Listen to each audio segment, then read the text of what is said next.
Melania Trump's experience as First Lady seems to be following an unfortunate tradition. First ladies have many things in common: no job description, no pay and, for many of them, humiliating betrayals by their husbands. The latest accusations against Donald Trump, as reported by journalist Ronan Farrow in The New Yorker, detail an alleged consensual affair he had with Karen McDougal while he was married to Melania and before he was elected president. Trump denies the affair. Although this kind of behavior appears to have been normalized throughout presidencies, it is becoming less and less tolerated by the public, and with Melania Trump, by first ladies themselves.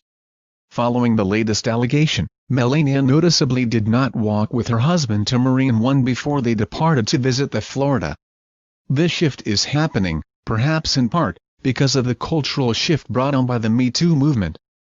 Before this shift, part of the bargain between many powerful men and their wives was that the women would look the other way when the man cheated, but they would benefit from the wealth and fame their marriages to such men provided. And for several first ladies, that meant sweeping infidelities under the rug. Jackie Kennedy and Hillary Clinton are the most famous examples of this kind of compartmentalization, and, in many ways, they were the perfect matches for their husbands: intelligent, witty and, above all, discreet. But they aren't the only examples. President Lyndon Johnson made no secret of his affairs and would often try to corner the prettiest girl in the room at a party. By the end of the evening, he'd have lipstick marks on his face.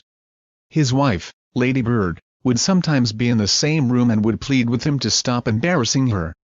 "You're wanted over there, Lyndon. You're neglecting some of your friends," Lady Bird Johnson once said.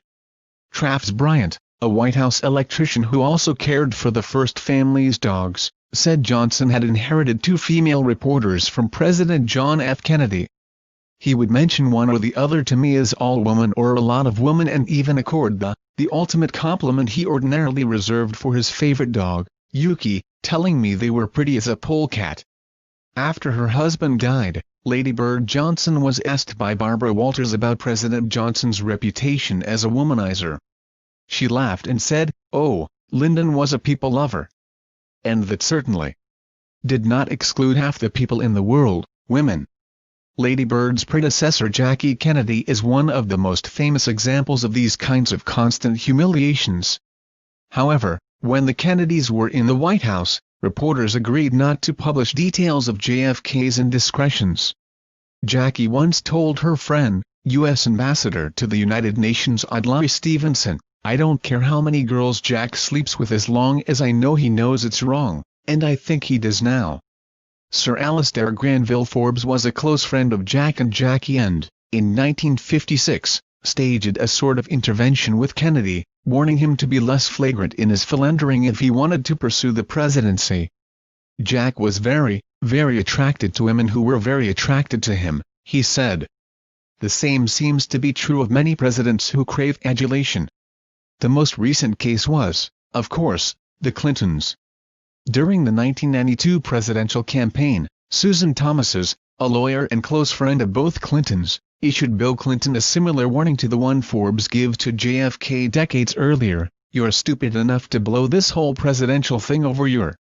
And if that turns out to be true, buddy, I'm going home, and I'm taking people with me." Thomases said President Clinton didn't cheat during the campaign because he knew that I would land on his neck with both feet. Unlike Jackie, who could rely on the media never to report the story, Hillary had no choice but to address her husband's philandering in a very public way. Clinton's affair with then White House intern Monica Lewinsky shook their marriage and was a near crisis in their relationship, according to Thomases. President Clinton had humiliated his wife and needed to hear her anger, but in the end, she would not leave him. She stopped reading the newspapers at the height of the barrage and blamed others, in this case Republicans, for trying to bring down her husband.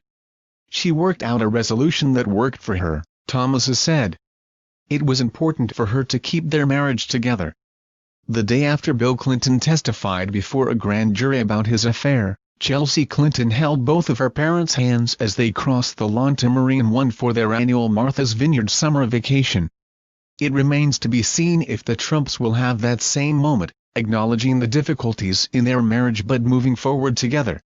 For now, Melania is yet another one of many first ladies to endure the humiliation of her husband's alleged lack of loyalty.